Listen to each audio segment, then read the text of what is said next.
ഒരു സുപ്രധാന കേസിൽ സാക്ഷിമൊഴികളാക്കി കൂറുമാറിയാൽ ആ കേസിന് എന്തായിരിക്കും സംഭവിക്കുക? ആ കേസ് കീഴ്മേൽ മറിയോ അല്ലേ? അപ്പോൾ ഈ കൂറുമാറിയ സാക്ഷികൾക്കെതിരെ കോടതി എന്തെങ്കിലും നടപടി സ്വീകരിക്കുന്നത് നിങ്ങൾ കണ്ടിട്ടുണ്ടോ? അങ്ങനെ നടപടി സ്വീകരിച്ച ഒരു കേസിൽ സുപ്രധാന കാര്യങ്ങളാണ് ഇന്നത്തെ വീഡിയോയിലൂടെ നമ്മൾ ഷെയർ ചെയ്യുന്നത് കേട്ടോ. അതായത് ജെസ്സിക്ക ലാൽ കൊലപാതകം. നമ്മളിൽ പല ആൾക്കാരും കേട്ടിട്ടുള്ളൊരു കാര്യമാണ് ജെസ്സിക്ക. അപ്പോൾ എങ്ങനെയാണ് ജെസ്സിക്ക മരിച്ചത്? 1999 ജെസ്സിക്ക കൊല്ലപ്പെട്ടത് കേട്ടോ. അപ്പോൾ ജെസ്സിക്ക ഒരു മോഡലായിരുന്നു, അതുപോലെ തന്നെ ഒരു ബാർ അറ്റൻഡർ കൂടെയായിരുന്നു. കാരണം അന്നത്തെ കാലത്ത് ഈ മോഡൽസിനൊക്കെ സ്ട്രഗിൾ ചെയ്ത് അവരുടെ ഫീൽഡിൽ നിൽക്കാൻ വളരെ ബുദ്ധിമുട്ടുള്ള കാര്യമായിരുന്നു. അപ്പോൾ അതുകൊണ്ട് തന്നെ അവർ പാർട്ട് ടൈമായിട്ട് മറ്റ് ജോലികളൊക്കെ കണ്ടെത്തിയിട്ടുണ്ടായിരുന്നു കേട്ടോ. അന്ന് നടന്ന ആ ഒരു ലിക്വിഡ് പാർട്ടി, അതായത് സമൂഹത്തിലെ പല ഉന്നതരും പങ്കെടുത്ത ആ ലിക്വിഡ് പാർട്ടിയിൽ ജെസ്സിക്കയും അതുപോലെ തന്നെ ജെസ്സിക്കയുടെ ഫ്രണ്ടായ ഷാം മുൻഷി, അതായത് അപ്കമിങ് ബോളിവുഡ് ആക്ടറായിട്ടുള്ള ഷാം മുൻഷിയുമായിരുന്നു ബാർ അറ്റൻഡറായിട്ട് ഉണ്ടായിരുന്നത് കേട്ടോ.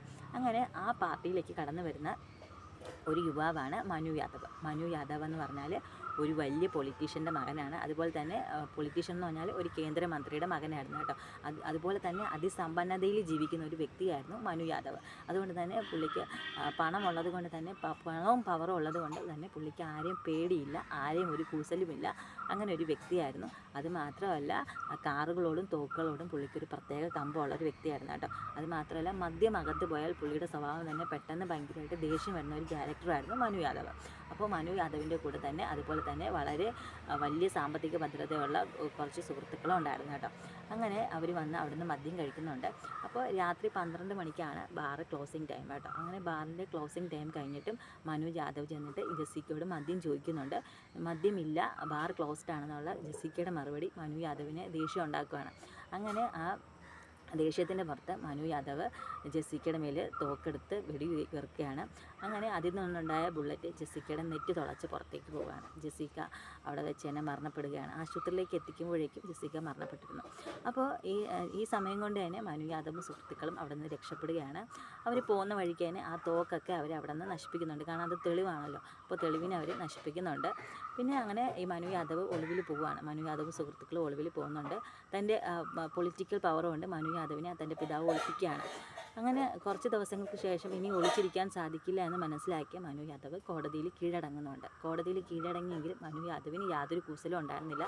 കാരണം തൻ്റെ അച്ഛൻ്റെ പവർ കൊണ്ട് താൻ പുറത്ത് വരും എന്നുള്ള കാര്യം മനു യാദവിന് വ്യക്തമായിട്ടുള്ള ഉറപ്പുണ്ടായിരുന്നു. 32 സാക്ഷിമൊഴികളാണ് ജെസ്സിക്കയ്ക്ക് വേണ്ടി കോടതിയിൽ ഹാജരായത് കേട്ടോ. അതുമാത്രമല്ല, മനു യാദവിൻ്റെ പിതാവൊക്കെ ഈ സാക്ഷികളെ സ്വാധീനിക്കാൻ ശ്രമിക്കുന്നുണ്ട്. പക്ഷേ ആരൊക്കെ കൂറുമാറിയാലും ജെസ്സിക്കയുടെ സുഹൃത്തായ ഷാം മുൻഷി കൂറുമാറില്ലെന്ന് ജെസ്സിക്കയുടെ വീട്ടുകാർക്കറിയാം. കാരണം എന്ന് വെച്ചാൽ ഷാം മുൻഷിക്ക് പൈസയുടെ ആവശ്യമില്ല. അതുമാത്രമല്ല, ഇവർ വളരെ നല്ല സുഹൃത്തുക്കളാണ്. ആ ഇൻസിഡൻറ്റ് നടന്ന സമയത്തും ജെസ്സിക്കയുടെ കൂടെ ഉണ്ടായിരുന്നതും ഷാം മുൻഷിയായിരുന്നു. പക്ഷേ അതെല്ലാം കീഴ്മേൽ മറിച്ചുകൊണ്ട് വിചാരണ സമയത്ത് ഷാം മുൻഷി കൂറുമാറുന്നുണ്ട് കേട്ടോ. അത് ആ കേസിനെ വല്ലാതെ ഒലയ്ക്കുന്നുണ്ട്. അങ്ങനെ കീഴ്ക്കോടതി ഈ പ്രതികളെല്ലാം വെറുതെ വിടുകയാണ്. കാരണം തെളിവുകളില്ല. അങ്ങനെ ഈ പ്രതികളെല്ലാം വെറുതെ വിടുകയാണ്. അങ്ങനെ ഇത് പത്രത്തിലൊക്കെ വലിയൊരു വാർത്തയാവുന്നുണ്ട്. മാധ്യമങ്ങൾ ഇതിനെ ചോദ്യം ചെയ്യുന്നുണ്ട്. ജനങ്ങൾ ജെസ്സിക്കയ്ക്ക് വേണ്ടി തെരുവിലിറങ്ങുവാണ്. അങ്ങനെ നീണ്ട പ്രക്ഷോഭങ്ങൾക്കൊടുവിൽ ഈ കേസ് ഹൈക്കോടതിയിൽ എത്തുവാണ്. ഹൈക്കോടതിയിലെ നീണ്ട വാദങ്ങൾക്കൊടുവിൽ ഹൈക്കോടതി മനസ്സിലാക്കുന്നുണ്ട് കീഴ്ക്കോടതിയുടെ വിധി തെറ്റാണ്. ഈ പ്രതികൾക്കെതിരെല്ലാം വാറൻറ്റ് പുറപ്പെടുവിക്കുന്നുണ്ട്. അങ്ങനെ മനു യാദവിന് ജീവപര്യന്തം തടവ് ശിക്ഷ വിധിക്കുകയാണ്. കാരണം എന്ന് വെച്ചാൽ കോടതി പറയുന്നത് വെച്ചാൽ ഇത് മരണം വരെ നമ്മൾ ജീവപര്യന്തം കൊടുക്കേണ്ട ആവശ്യമില്ല. കാരണം പെട്ടെന്നുണ്ടായ ഒരു ഗൂഢാലോചനയുടെ പുറത്തുണ്ടായതല്ല, പെട്ടെന്നുണ്ടായ മദ്യത്തിൻ്റെ പുറത്തുണ്ടായ ഒരു പ്രകോപനത്തിൻ്റെ ആയതാണ്. അങ്ങനെ ജീവപര്യന്തം കഠിന തടവ് വിധിക്കുകയാണ് കേട്ടോ. അങ്ങനെ അർഹമായിട്ടുള്ളൊരു നീതി ജെസ്സിക്കയ്ക്ക് കിട്ടിയോ എന്ന് ചോദിച്ചാൽ കിട്ടിയെന്ന് പറയാം. അത് മാത്രമല്ല, കോടതി പ്രത്യേകിച്ച് അതിന് പറയുന്ന വേറൊരു കാര്യം കൂടെ കോടതി പറയുന്നുണ്ട് വെച്ചാൽ, ഈ കൂറുമാറിയ 32 സാക്ഷികൾക്കെതിരെ കടുത്ത നടപടി കോടതി സ്വീകരിക്കുന്നുണ്ട്. അതിൽ പ്രത്യേകിച്ച് ഷാം മുൻഷിക്കും കടുത്ത നടപടി കോടതി കൊടുക്കുന്നുണ്ട് കേട്ടോ.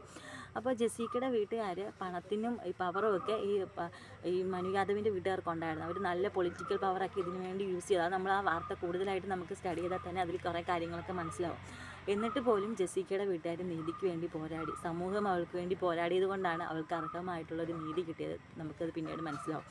അതുമാത്രമല്ല, പിന്നീട് പുറത്തിറങ്ങുന്ന മനു യാദവ് ജെസ്സിക്കയുടെ വീട്ടുകാരെ ചെന്ന് കാണുന്നുണ്ട്. തനിക്ക് പറ്റിപ്പോയ തെറ്റിനെക്കുറിച്ച് ഏറ്റു പറയുന്നുണ്ട്. കാരണം താൻ ജീവിച്ചത് അതിസമ്പന്നതയുടെ ലോലുപതയിലായിരുന്നു. അപ്പോൾ തനിക്ക് മദ്യത്തിൻ്റെ പുറത്ത് പറ്റിപ്പോയത് തെറ്റാണെന്ന് പറഞ്ഞിട്ട് മാപ്പ് പറയുന്നുണ്ട്.